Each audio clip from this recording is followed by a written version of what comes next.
মাথার খুলির শক্ত ঘরে মগজ মশাই থাকে, মেনিনজেসের 3টি চাদর সযতনে ঢাকে।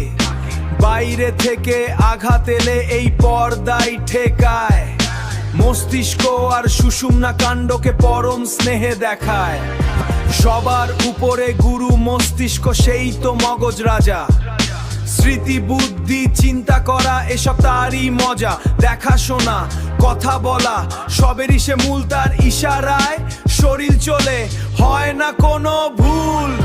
খবরগুলোর আদান প্রদান থেলামাসের ঘরে, রিলে স্টেশন হয়ে সে যে সবার কাজ সারে।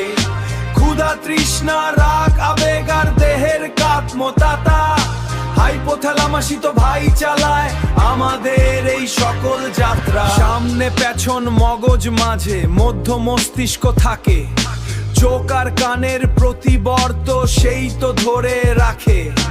আলোর দিকে ঘোরাই মাথা কিংবা ডাকের যে এসব চলন, তারই গুণেই যে এসব চলন। মস্তিষ্কেরই যোজক হয়ে আবার পনস মশাই রয়। শ্বেত মস্তিষ্কের ন্যায় খবরগুলো এপার ওপার বয়।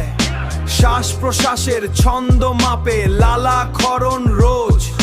সেতু হয়েই অঙ্গগুলোর রাখছে সবার খোঁজ।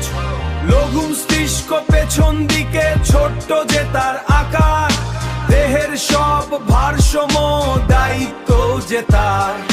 হাঁটা চলা, সাইকেল বা ছুটছ যখন পথে, পড়ে না যাও নজর রাখে সেই যে তোমার সাথে। মস্তিষ্কেরই শেষ সীমানায় সুষুম্না শীর্ষক রয়।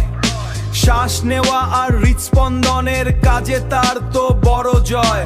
প্রাণের প্রদীপ জেলে রাখে, নেই কো যে তার ঘুম।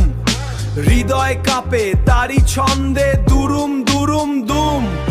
মস্তিষ্ক থেকে নেমেছে নিচে দীর্ঘ সুষুম্নাণ্ড, মেরুদণ্ডের ভেতর দিয়ে সামলায় সে এক বিশেষ ব্রহ্মাণ্ড। গরম ছ্যাঁকা লাগলে হাতটানি হাতে, প্রতিবর্ত ক্রিয়ায় সে জেদে বিপদের হাত দিয়ে।